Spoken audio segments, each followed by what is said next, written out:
Hello friends, how are you? I hope कि आप सब लोग अच्छे होंगे। तो हम कर रहे थे नीट की, एम्स की, आईपीएमटी की, सीबीएसई की तैयारी, और हमारे चैप्टर 1 चल रहा है क्लास 11th का। और उसका आज हम आगे क्या करते हैं, हमने कल तक पढ़ लिया था, वहाँ पे नॉमेनक्लेचर हमने कंप्लीट कर लिया था। अब हम आज करते हैं टैक्सोनॉमी।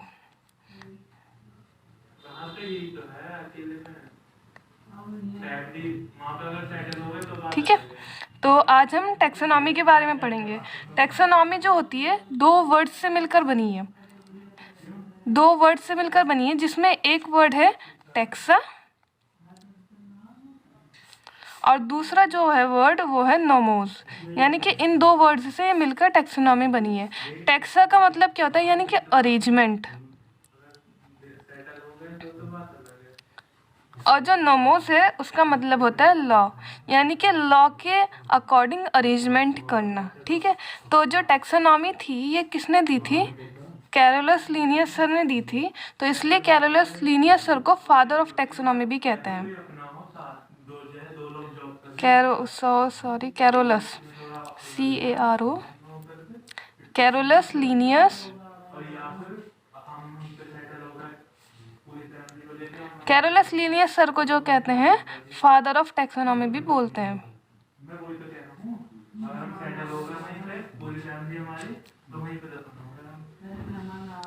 ठीक है, अब टैक्सोनॉमी जो है वो प्रिंसिपल और प्रोसीजर है क्लासिफिकेशन का। तो लिख लो इस पॉइंट को भी। It is a principle and procedure of classification.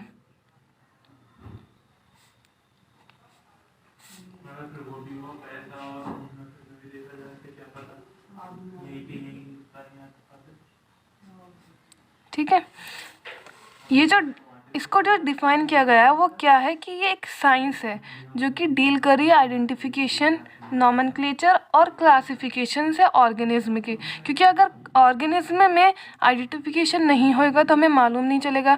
फिर जब उसको आइडेंटिफाई कर लेंगे तो उसका नॉमेनक्लेचर यानी कि उसको नेम देना भी ज़रूरी है, और जब हम उसको नेम दे देंगे तो उसको क्लासीफाई भी करना ज़रूरी है कि वो किस ग्रुप से बिलोंग कर रहा है। तो ये जो प्रोसीजर है ये किस में आता है? टैक्सोनॉमी में। यानी कि आइडेंटिफिकेशन, नॉमेनक्लेचर, क्लासिफिकेशन अगर मिल जाए तो क्या बोलते हैं? टैक्सोनॉमी। तो इसको लिख लो पॉइंट को कि what is taxonomy. It is defined as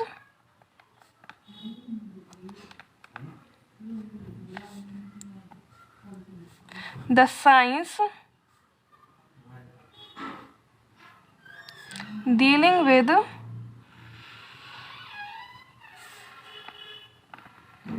identification,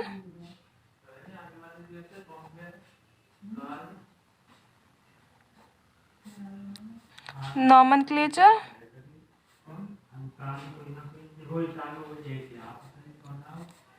and classification of organisms.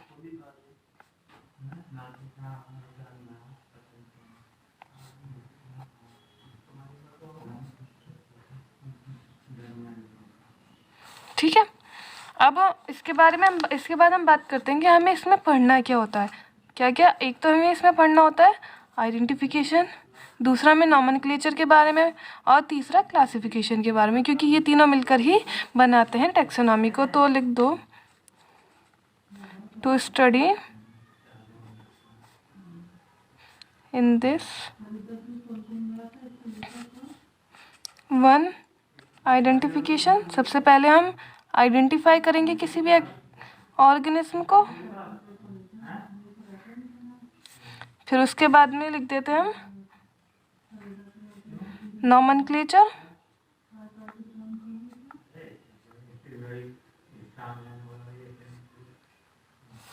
फिर उसके बाद में आएगा classification,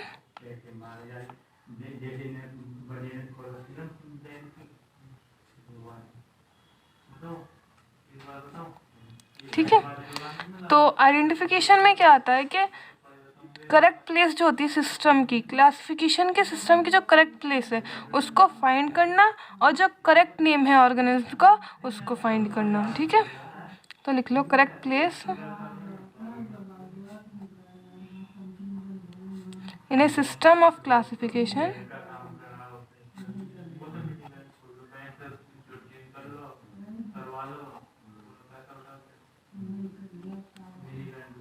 and finding out correct name of organism. ठीक है। नॉमेनक्लेचर क्या होता है? नॉमेनक्लेचर होता है naming of organism according to ICBN, यानी कि जो इंटरनेशनल साइंटिफिक रूल्स है ना उसके अकॉर्डिंग नेम देना किसी भी ऑर्गेनिज्म को नॉमेनक्लेचर कहलाया जाता है। अभी आप लोगों ने पढ़ा ही था इससे पहले वाले लेक्चर में, जिसने नहीं पढ़ा है वो उस वाले लेक्चर को देख लेना।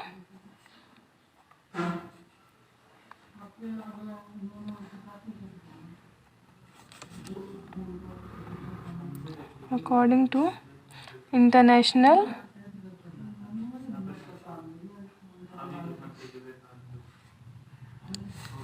Scientific rules.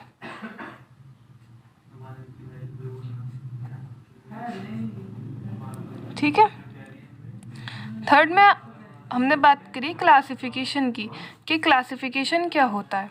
तो क्लासिफिकेशन जो होता है कैटेगरीज को ग्रुप में जो डिवाइड करते हैं। ठीक है, मतलब हम किसी भी ऑर्गेनिज्म है उसको ले लिया हमने, फिर उसको नेम दिया आइडेंटिफाई करने के बाद, फिर उसको ग्रुप में डिवाइड किया कि मतलब ये इस ग्रुप में आएगा, तो उसको क्लासिफिकेशन बोलते हैं। ठीक है, तो कैटेगरीज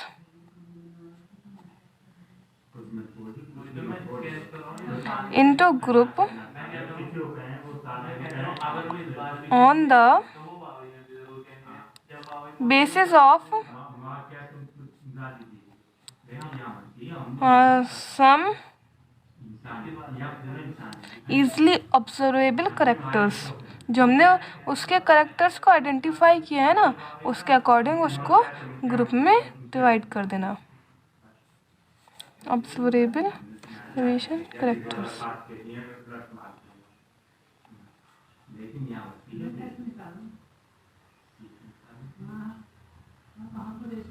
ठीक है। चौथा जो इसमें होता है वो होता है एफिनिटी, कोई ख़ास इम्पोर्टेंट नहीं है। ठीक है, तो हमने इतना टैक्सोनॉमी के बारे में पढ़ा। अब हम इसके बाद में इसके आगे के बारे में पढ़ते हैं कि जब टैक्सोनॉमी होती है वो दो ग्रुप में डिवाइड होता है। मतलब उसको दो तरीके से दिया गया, एक तो उसको ओल्ड सिस्टमेटिक में था जिसको हम क्लासिकल टैक्सोनॉमी भी कहते हैं, फिर उसके बाद में उसे न्यू सिस्टमेटिक में कन्वर्ट कर दिया गया जिसको हम मॉडर्न टैक्सोनॉमी भी कहते हैं। और इस टाइम पर जो मॉडर्न टैक्सोनॉमी है वो यूज़ में है। तो पहले हम ओल्ड सिस्टमेटिक के बारे में पढ़ लेते हैं।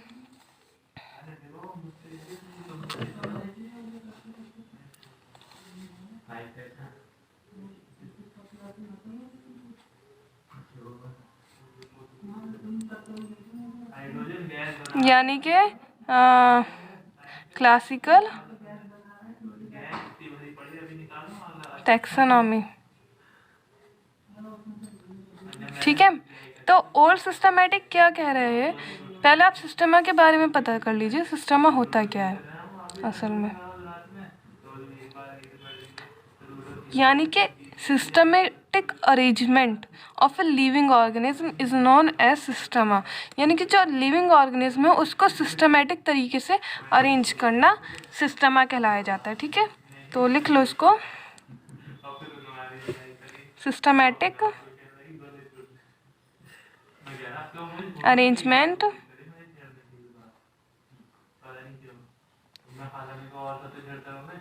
Of living organism is known as systema. ठीक है, फिर उसके बाद में हम बात करते हैं कि जो सिस्टम है, जो ओल्ड सिस्टमेटिक थी, इसमें क्या क्या इंक्लूड किया गया था। इसमें इंक्लूड किया गया था डाइवर्सिटी ऑफ लिविंग ऑर्गेनिज्म, फिर उसकी कंपैरेटिव और उसके जो इवोल्यूशनरी रिलेशनशिप्स था वो इसमें इंक्लूड करा गया था। और साथ में इसमें ये इंक्लूड किया गया था कि सिर्फ और सिर्फ एक्सटर्नल मॉर्फोलॉजी जो होती है उसके बेसिस पर इसको बनाया गया था। ठीक है, तो इसको लिख लो पहले।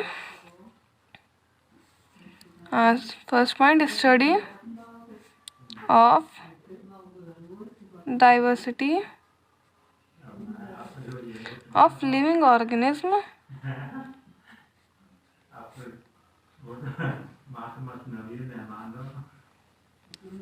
and their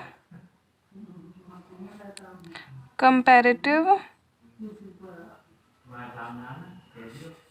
and evolutionary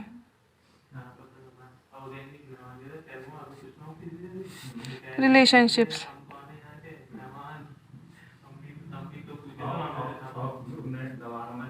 ठीक है, फिर उसके बाद में इसमें मैंने एक बात और बताया, इसमें ये वाला पॉइंट इम्पोर्टेंट करके लिख लेना कि इसमें जो इंक्लूड किया गया था सिर्फ और सिर्फ एक्सटर्नल मॉर्फोलॉजी के बेस पर इसको डिस्क्राइब किया गया था। It includes the description of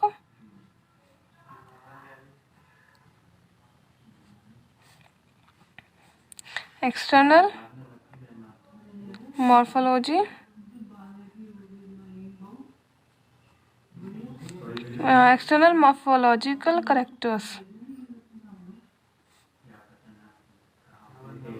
यानी कि सिर्फ बाहर से देख के बोला गया था कि ये प्लांट है या फिर ये एनिमल है, लेकिन इसके जो अंदर के करेक्टर से जो इंटरनल मॉर्फोलॉजी थी उसको नहीं इंक्लूड किया गया था इसमें।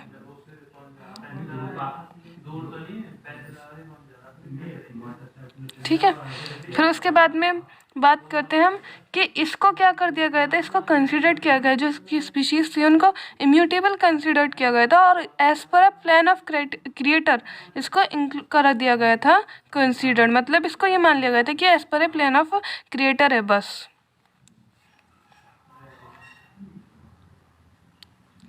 Considered species to be immutable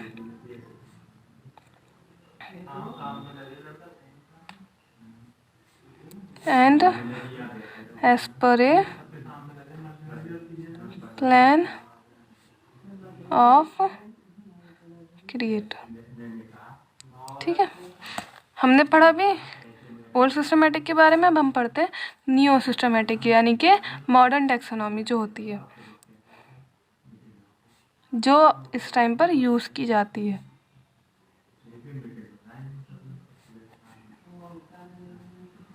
modern taxonomy, ठीक है, मॉडर्न टैक्सोनॉमी की हम बात करते हैं। तो मॉडर्न टैक्सोनॉमी क्या कह रही है कि इसमें जो है एक्सटर्नल और इंटरनल दोनों मॉर्फोलॉजिकल कैरेक्टर्स को कंसिडर किया गया, साथ में इसमें स्ट्रक्चर ऑफ सेल और डेवलपमेंट प्रोसेस, इकोलॉजिकल इन्फॉर्मेशन, ये सब इसमें इंक्लूड की गई, उसके बेसिस पर क्लासीफाई किया गया प्लांट्स को, एनिमल्स को। ठीक है, तो लिख लो। और इसमें इसके जो डेवलप था, मतलब इसका जो कॉन्सेप्ट था वो डेवलप किसने किया था, वो किया था जूलियन हक्सले ने 1940 में। पहले पॉइंट यही लिख लो और इसको इम्पोर्टेंट कर देना क्योंकि क्वेश्चन आ जाता है इससे रिलेटेड कि who developed A concept of new systematic. The concept was developed by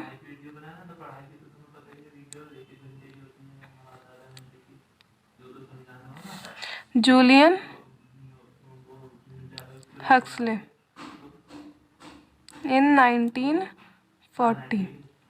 ठीक है, और फिर उसके बाद में इसको क्या कंसिडर्ड किया गया, considered species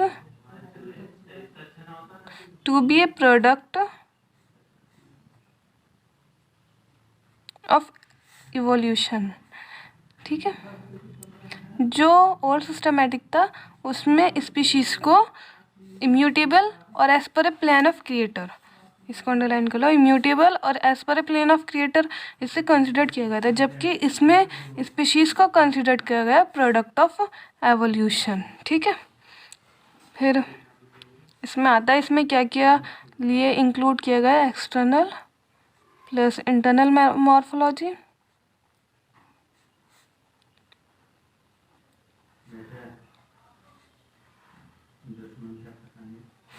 character, structure of cell,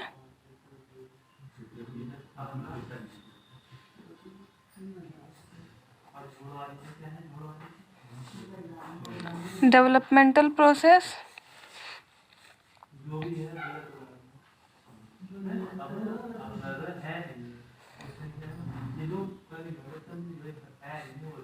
and ecological information are studied in this.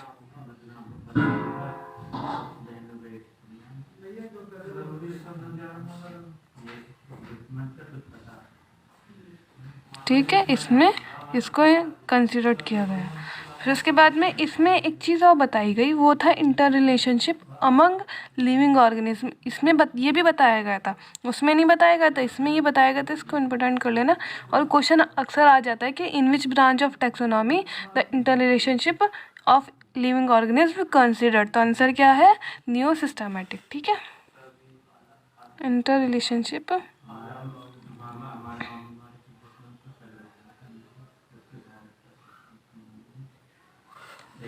among living organism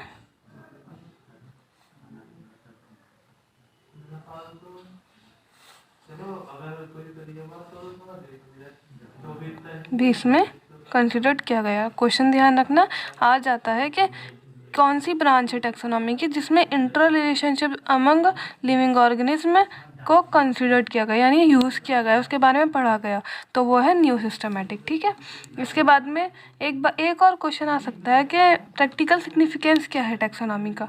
तो प्रैक्टिकल सिग्निफिकेंस टैक्सोनॉमी का ये है कि आइडेंटिफिकेशन ऑफ अननोन ऑर्गेनिज्म, यानी कि जिन ऑर्गेनिज्म को हम नहीं जानते उन ऑर्गेनिज्म के बारे में पता करना। ठीक है, तो इसको नोट करके लिख लो तुम कि practical significance of taxonomy is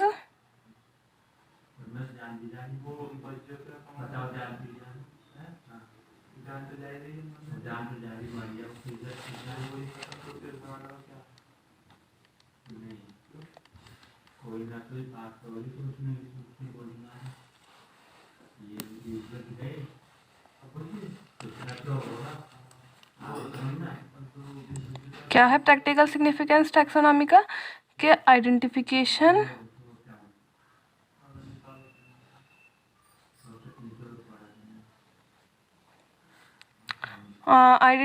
of unknown organism. ठीक है, ये है प्रैक्टिकल सिग्निफिकेंस टैक्सोनॉमी का। ठीक है, इसको अंडरलाइन कर लेना। तो कुछ टैक्सोनॉमी के हमने बारे में पढ़ लिया इतना। यह मतलब टैक्सोनॉमी दो में है, एक तो ओल्ड है, एक है न्यू। ठीक है, अब मैं कुछ फैक्ट्स बताती चलूँ आपको जो याद रहने ज़रूरी हैं, एग्ज़ाम्स पॉइंट ऑफ व्यू है, एग्जामिनेशन पॉइंट ऑफ व्यू कि फैक्ट क्या कह रहा है। सबसे पहला फैक्ट है कि जो मैक्सिमम बायोडाइवर्सिटी है वो कहाँ पाई जाती है? वो पाई जाती है ट्रॉपिकल रेन फॉरेस्ट में।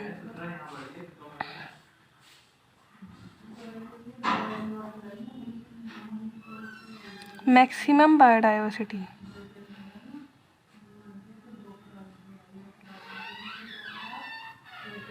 ठीक है। फिर उसके बाद में सेकंड मैक्सिमम बायोडाइवर्सिटी कहाँ पर है?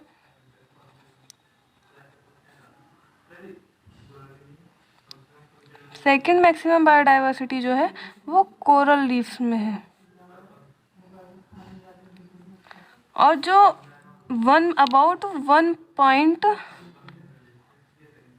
About 1.7 to 1 million micro organism जो हैं उनके बारे में पता चल चुका है। ठीक है, और अबाउट 1.2 मिलियन जो प्लांट्स हैं उनके बारे में पता चल चुका है। अबाउट 0.5 to 0.7 मिलियन एनिमल्स के बारे में पता लगाया जा चुका है। ठीक है,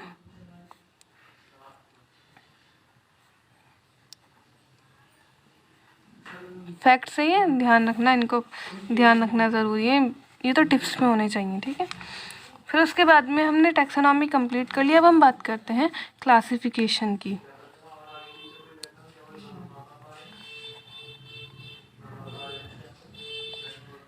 क्लासिफिकेशन क्या कह रहा है? क्लासिफिकेशन में बता रहा है कि ये बायोलॉजिकल क्लासिफिकेशन है। ठीक है, यानी कि क्लासीफाई करना ऑर्गेनिज्म को और बायोलॉजिकल मेथड से।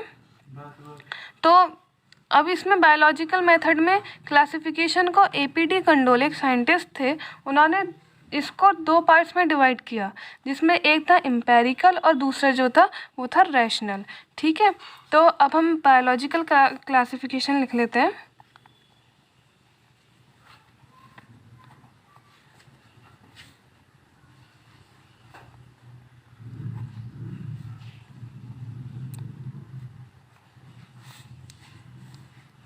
ठीक है, एपीडी कंडोले के अकॉर्डिंग क्लासिफिकेशन जो है, बायोलॉजिकल क्लासिफिकेशन जो है उसको दो पार्ट्स में डिवाइड कर दिया गया।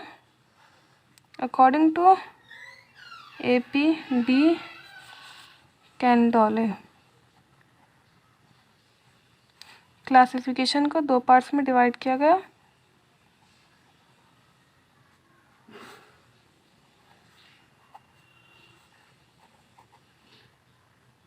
दो तरीके का क्लासिफिकेशन हुआ, जिसमें एक तो था एम्पेरिकल और दूसरा था रेशनल। एम्पेरिकल क्लासिफिकेशन और जो दूसरा था वो था रेशनल। ठीक है, रेशनल क्लासिफिकेशन। एम्पेरिकल क्लासिफिकेशन क्या बोल रहा है? एम्पेरिकल क्लासिफिकेशन कह रहा है कि जो इसमें ऑर्गेनिज्म को क्लासिफाई किया गया उनको अल्फ़ाबेटिकल ऑर्डर में क्लासिफाई किया गया। उनको एक्चुअल जो मेथड मतलब जो एक्चुअल कैरेक्टर्स थे उनके अकॉर्डिंग क्लासिफाई नहीं किया गया, उनको क्लासिफाई किया गया अल्फ़ाबेटिकल ऑर्डर के अकॉर्डिंग। ठीक है, तो लिख लो, can not classify on the basis of actual character.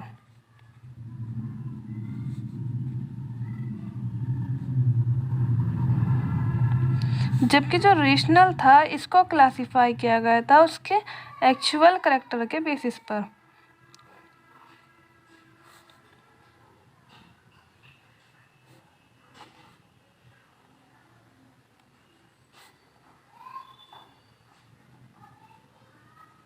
ठीक है, इसको भाई एक्चुअल कैरेक्टर ऑफ प्लांट के बेसिस पर इसको क्लासिफाई करा गया।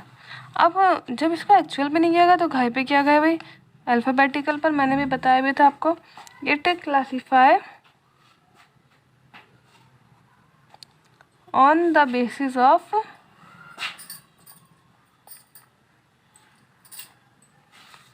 Alphabetical orders.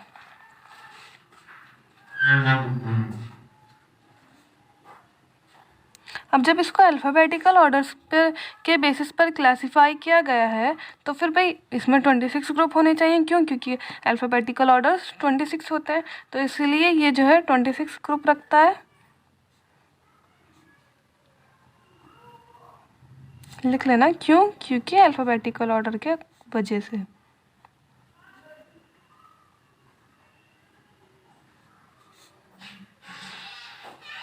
Due to alphabetical orders, तो लिख कर इसको कर लेना, अल्फ़ाबेटिकल ऑर्डर की वजह से ये 26 ग्रुप रखता है। और जो रैशनल क्लासिफिकेशन था इसको क्लासीफाई किया गया था करेक्टर ऑफ प्लांट के बेस मतलब एक्चुअल करेक्टर ऑफ प्लांट के बेसिस पर। और इसके 4 पार्ट्स हैं।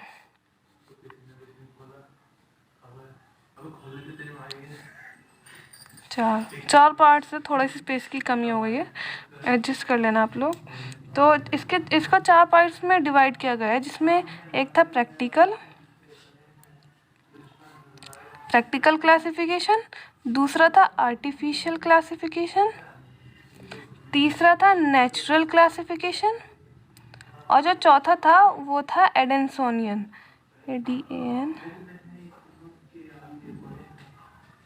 एडेंसोनियन क्लासिफिकेशन, या फिर हम इसको कह सकते हैं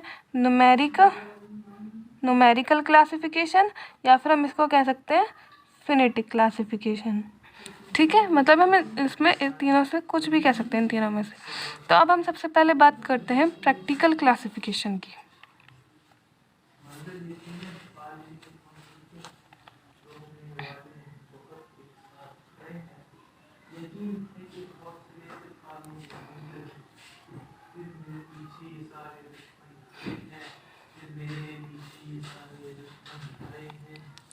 प्रैक्टिकल क्लासिफिकेशन क्या कह रहा है कि इसमें जो प्लांट्स थे उनको क्लासिफाई किया गया एक या एक से ज़्यादा मेंबर के बेसिस पर, ठीक है। तो इसका मतलब क्या हो गया कि एक प्लांट जो है वो एक मेंबर बना एक या उससे ज़्यादा ग्रुप का, ठीक है। यानी कि एक छोटा सा एग्जांपल मैं बता दूं, इसका बेसिस क्या था, इकोनॉमिकल इम्पोर्टेंस। पहले ये ध्यान रखना, एक छोटा सा एग्जांपल देती चलो कि टर्मरिक है। जैसे टर्मरिक को क्लासीफाई हम कर सकते हैं स्पीशीज़ में भी, क्योंकि वो स्पीशीज़ में यूज़ होता है और वो साथ में मेडिसिनल भी होता है। तो यानी कि वो एक से ज़्यादा ग्रुप में हो गया। इसी तरीके से और भी प्लांट्स थे जिनको क्लासीफाई किया गया था एक से ज़्यादा ग्रुप की वजह में। तो इसमें लिख लो पहले, one plant can become a member of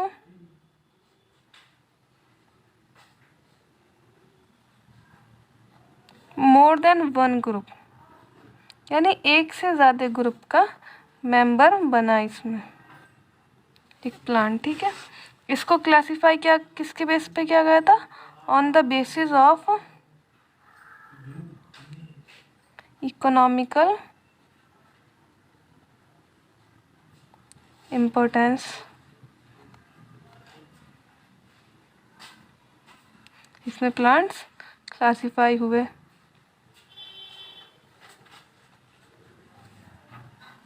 हम इसमें एग्जाम्पल दे सकते हैं टर्मरिक का,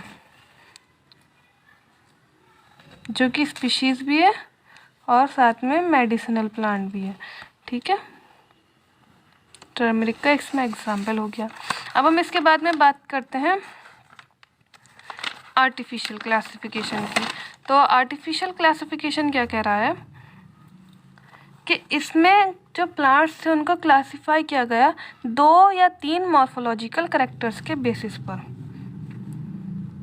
दूसरा क्या था, आर्टिफिशियल क्लासिफिकेशन।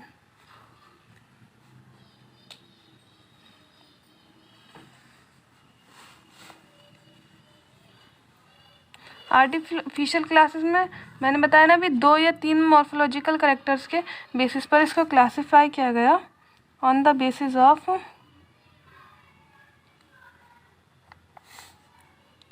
2-3 मॉर्फोलॉजिकल कैरेक्टर्स, ठीक है। इसमें क्या है, लीनियस सर ने क्लासिफिकेशन को यूज़ किया था। तो लिख दो, Linnaeus sir used this classification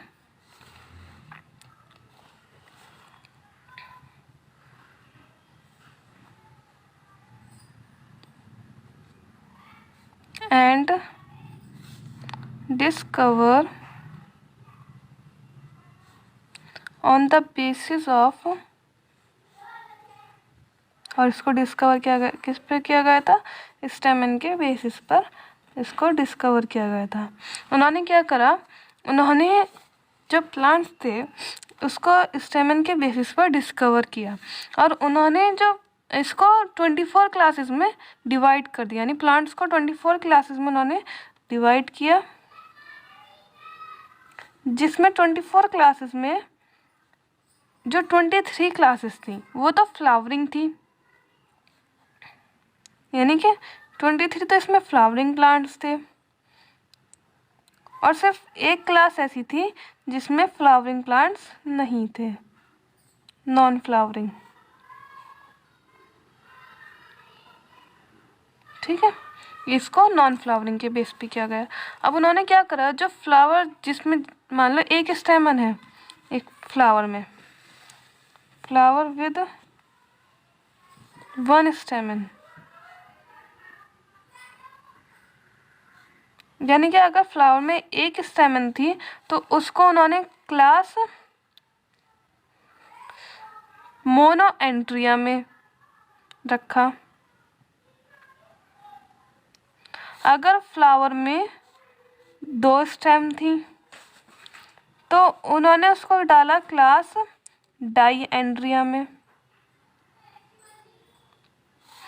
अगर इसमें फ्लावर में 3 स्टेम्स थी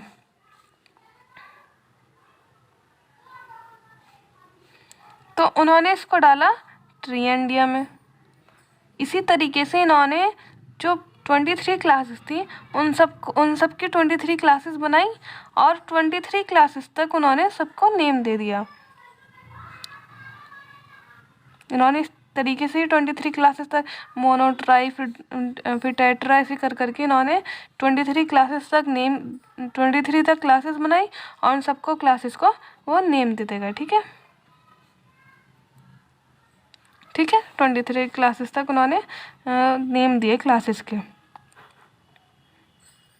ठीक है, फिर उसके बाद में एक और है, ये था नॉन फ्लावरिंग जो था।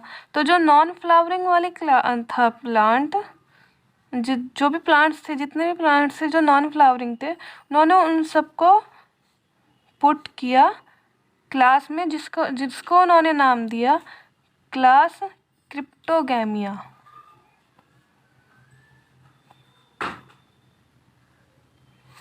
क्लास क्रिप्टोगैमिया नाम दिया, या फिर इसको हम कह देते हैं क्लास नॉन एंड्रिया, यानी कि जिसमें एंड्रिया प्रेजेंट नहीं है। ठीक है, अब हमने 3 पढ़ लिए पॉइंट्स अब तक हमने। अब हम पढ़ते हैं लास्ट पॉइंट। अभी हमने 2 पॉइंट्स पढ़े, अभी हमने 2 पॉइंट्स पढ़े। एक तो प्रैक्टिकल क्लासिफिकेशन था और जो दूसरा क्लासिफिकेशन था वो था आर्टिफिशियल क्लासिफिकेशन। अब जो थर्ड पॉइंट आएगा वो आएगा नेचुरल क्लासिफिकेशन का। तो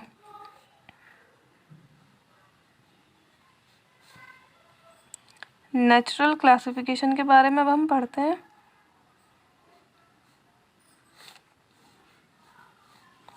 नेचुरल क्लासिफिकेशन में क्या इंक्लूड किया, जितनी भी मॉर्फोलॉजी थी वो सब नेचुरल क्लासिफिकेशन में इंक्लूड कर दी गई।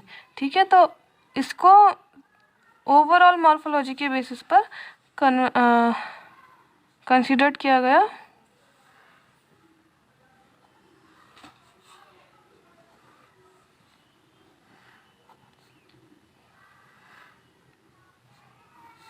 प्लांट्स को इसमें क्लासिफाई किया गया जिसको ओवरऑल मॉर्फोलॉजी के बेसिस पर कंसिडर किया गया।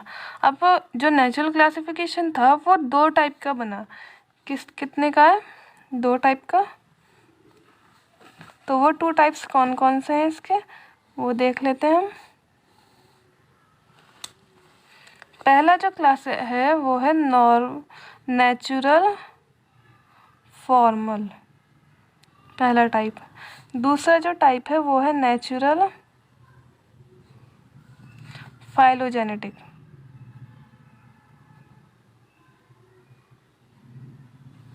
ठीक है, नेचुरल फॉर्मल और नेचुरल फाइलोजेनेटिक। ठीक है, अब नेचुरल फॉर्मल क्या कह रहा है कि इसमें सिर्फ और सिर्फ जो मॉर्फोलॉजिकल कैरेक्टर्स थे वो इंक्लूड हुए। ओनली मॉर्फोलॉजिकल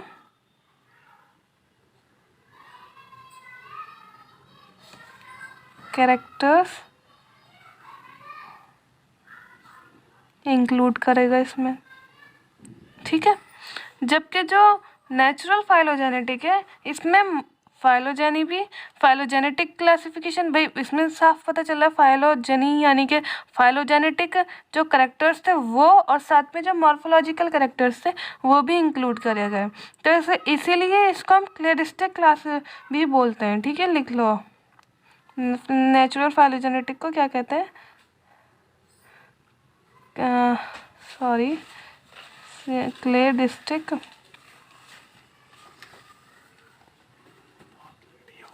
क्लेरिस्टिक क्लास भी हम इसको कहते हैं। ठीक है, तो इसमें क्या किया गया, phylogeny plus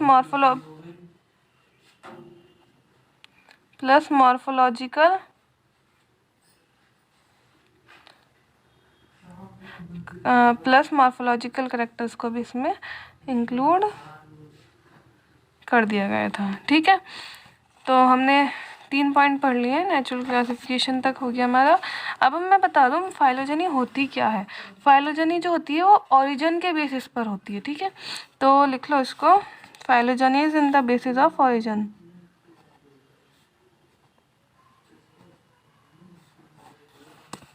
On the basis of origin. On the basis of, sorry friends ध्यान नहीं दिया मैंने बिल्कुल भी। फाइलोजेनी अब तो दिख रहा होगा आप लोगों को। On the basis of origin, ठीक है। ओरिजिन के बेसिस पर फाइलोजेनी होती है। इसको कैसे करते हैं हम? सबसे पहले थैलोफाइटा आ गया,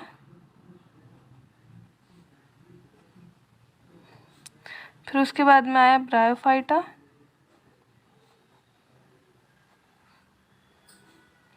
फिर उसके बाद में आया टेरिडा, फिर जिम्नोस्पर्म,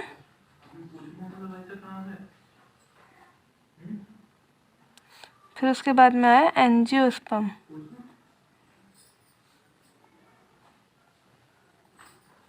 ठीक है। एंजियोस्पर्म जो है मोस्ट एडवांस।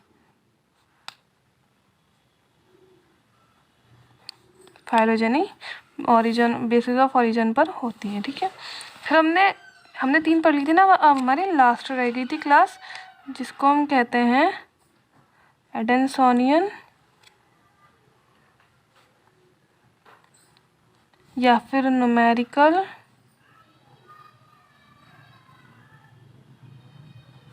या फिर इसको कहा जाता है फिनेटिक,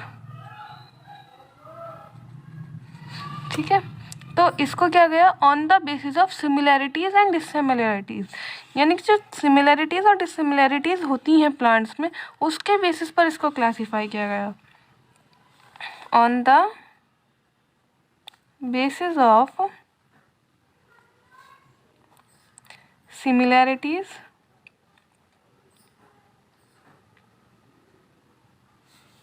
एक मिनट का वाटर ब्रेक चाहिए।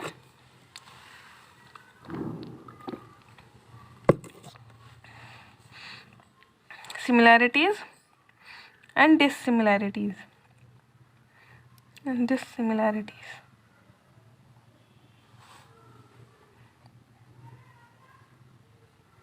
ठीक है। इसमें जितने भी कैरेक्टर्स थे उन सबको इक्वल इम्पोर्टेंस दी गई, ठीक है, ठीक है। तो ऑल द कैरेक्टर्स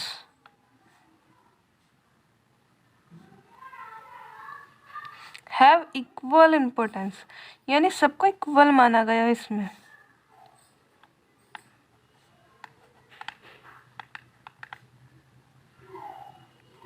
ठीक है। तो आज हमने यहीं तक ही पढ़ते हैं, थोड़ा रिवीजन कर लेते हैं फिर से कि हम कहाँ पर थे। हमने पढ़ा था टैक्सोनॉमी के बारे में, हमने पढ़ा था। आज हमने शुरू किया था, क्योंकि हमने कल तक नॉमेनक्लेचर ख़त्म कर दिया था, तो आज हम टैक्सोनॉमी शुरू किया था हमने। और टैक्सोनॉमी में हमने देखा कि टैक्सोनॉमी 2 टाइप में जो होती है वो 2 वर्ड से मिलकर बनी, एक टैक्सा, दूसरा नोमोस। टैक्सा यानी कि अरेंजमेंट, नोमोस यानी कि लॉ, यानी कि arrangement of organism according to a law. Father of taxonomy कौन है? Carolus sir, Carolus Linnaeus sir जो है फादर ऑफ टैक्सोनॉमी है। किस पर क्या कहती है टैक्सोनॉमी कि एक प्रिंसिपल और प्रोसीजर है क्लासिफिकेशन का। ये डिफाइन की गई कि एक साइंस जो डील कर रही है आइडेंटिफिकेशन, नॉमेनक्लेचर और क्लासिफिकेशन से ऑर्गेनिज्म के, ठीक है। हमने इसमें क्या क्या पढ़ा? हम इसमें मतलब एक टैक्सोनॉमी के लिए क्या क्या चीज़ें इंपॉर्टेंट है। अब कहने का मकसद ये है कि इसमें आइडेंटिफिकेशन, नॉमेनक्लेचर और क्लासिफिकेशन बहुत इंपॉर्टेंट है। फिर एक एफिनिटी भी आता है इसका, जो कि सब इम्पोर्टेंट सा पार्ट है, ठीक है। तो आइडेंटिफिकेशन क्या होता है कि correct place system of classification में फाइंड करना और करेक्ट नेम जो है ऑर्गेनिज्म का वो फाइंड करना। नॉमेनक्लेचर जो है वो क्या कह रहा है कि ऑर्गेनिज्म को इंटरनेशनल साइंटिफिक रूल्स जो होते हैं उसके अकॉर्डिंग नेम देना, ठीक है। फिर क्लासिफिकेशन के बारे में बात आई। क्लासिफिकेशन क्या कह रहा है कि जो करेक्टर्स हैं, ऑब्जर्वेबल जो करेक्टर्स हैं, ऑब्जर्वेबल, स्पेलिंग सही कर लेना, ठीक है। ऑब्जर्वेबल जो करेक्टर्स हैं उनको कैटेगरीज में पुट अप करना, ठीक है, कैटेगरीज में डालना ग्रुप की, ऑब्जर्वेबल करेक्टर्स के बेसिस पर प्लांट्स को। फिर हमने देखा कि टैक्सोनॉमी जो थी वो उसमें एक ओल्ड सिस्टमेटिक था और एक उसमें न्यू सिस्टमेटिक था। तो पहले हम ओल्ड सिस्टमेटिक के बारे में पता कर लेते हैं कि ओल्ड सिस्टमेटिक क्या कह रहा है कि ये क्लासिफिकेशन है लिविंग ऑर्गेनिज्म का। फिर इसमें डाइवर्सिटी के बारे में बताएगा कि जो ऑर्गेनिज्म लिविंग ऑर्गेनिज्म है उसकी डाइवर्सिटी को हम पढ़ते हैं, उसके कंपैरेटिव को और उसकी इवोल्यूशनरी रिलेशनशिप्स के बारे में हम पढ़ते हैं। फिर हमें पता चला कि हम इसमें एक्सटर्नल मॉर्फोलॉजिकल कैरेक्टर्स को सिर्फ और सिर्फ प्लांट और ऑर्गेनिज्म के सिर्फ और सिर्फ एक्सटर्नल मॉर्फोलॉजिकल कैरेक्टर्स पढ़ते हैं इसमें, ठीक है। इसमें देखा गया कि स्पीशीज जो थी उनको इम्यूटेबल कंसिडर किया गया और प्लान ऑफ क्रिएटर कंसिडर किया गया, जबकि न्यू सिस्टमेटिक में बिल्कुल इससे उलट था। इसमें इसका कंसेप्ट दिया था जूलियन हक्सले सर ने 1940 में। उन्होंने कंसिडर किया इसे प्रोडक्ट ऑफ इवोल्यूशन, ठीक है। उसमें प्लान ऑफ क्रिएटर था, इसमें प्रोडक्ट ऑफ इवोल्यूशन कंसिडर किया गया। इसमें external morphology, internal morphology, structure of cell, developmental process और इकोलॉजिकल इंफॉर्मेशन इसमें ऐड की गई। इसमें साथ में ऐड किया गया inter relationship among living organism, ठीक है। नोट लिख लेना इसको इम्पोर्टेंट मान के चलना, ठीक है।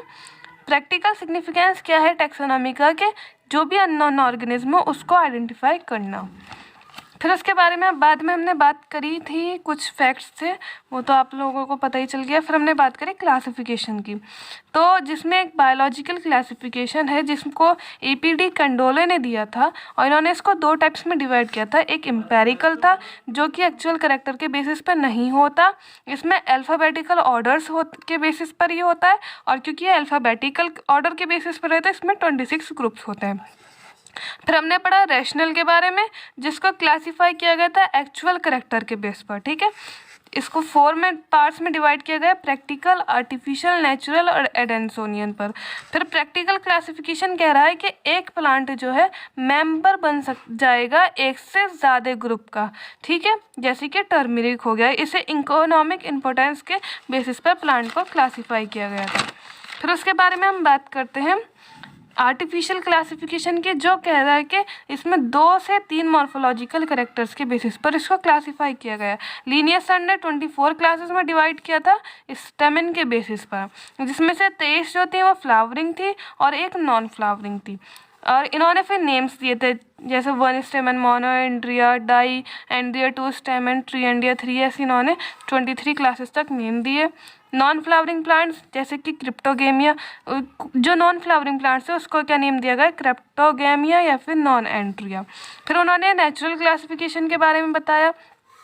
इसमें देखा गया कि ओवरऑल मॉर्फोलॉजी के बेसिस पर इसको क्लासिफाई किया गया था प्लांट्स को। इसमें 2 टाइप्स का था, एक नेचुरल फॉर्मल और एक नेचुरल फाइलोजेनेटिक था, ठीक है। नेचुरल फॉर्मल में सिर्फ और सिर्फ मॉर्फोलॉजिकल कैरेक्टर्स थे, जबकि फाइलोजेनेटिक में क्लेडिस्टिक थे, इसको क्लेडिस्टिक भी बोलते हैं, और इसमें फाइलोजेनी भी थी और मॉर्फोलॉजिकल कैरेक्टर्स भी थे। फिर हमने बात करी थी कि फाइलोजेनी होती क्या है, ये on the basis of origin होती है। इसमें थैलोफाइटा, ब्रायोफाइटा, फिर टेरिडा, फिर जिम्नोस्पर्म, फिर एंजियोस्पर्म, इस तरीके से इसको डेवलप्ड किया गया है, ठीक है। फिर उसके बाद में आया एडेंसोनियन के बारे में हमने पढ़ा कि एडेंसोनियन या न्यूमेरिकल या फिनेटिक क्लासिफिकेशन कुछ भी बोल दो, ये डिसिमिलरिटीज़ और सिमिलैरिटीज़ के बेसिस पर था और इसमें हर एक करेक्टर को इक्वल इंपॉर्टेंस दी गई थी। तो फिर मिलते हैं नेक्स्ट वीडियो में, आगे का पढ़ेंगे। जब तक के लिए थैंक यू।